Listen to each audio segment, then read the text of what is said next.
there's like no one main challenge. There's like a dozen of them. I was in an Agilent talk today, and they were talking about how you design a board, and you get this board back from the factory, and the board is just it's just a physical board of traces in the PCB, and there's like a dozen different things that can go wrong based on a little blip of solder went here, or a little blip of solder didn't go there, or whatever.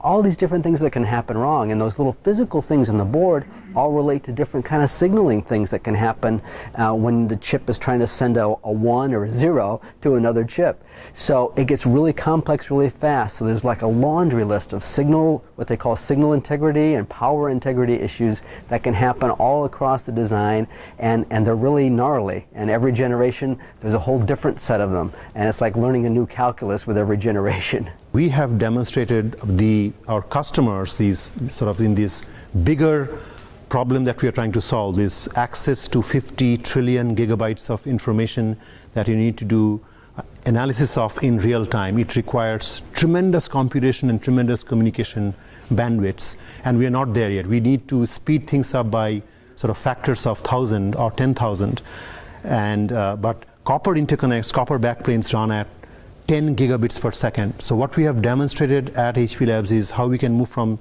10 to 300 gigabits per second.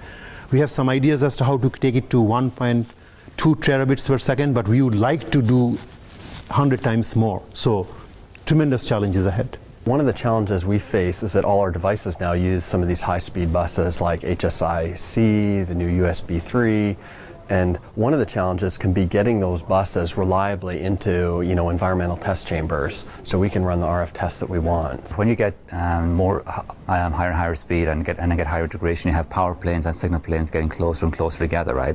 So you got issues such as cross-coupling, or crosstalk we call it, right? So you got signals cross-coupling, you got more interference, and you got a real problem with getting a signal from point A to point B with an intact eye diagram, as we call it, on the scope.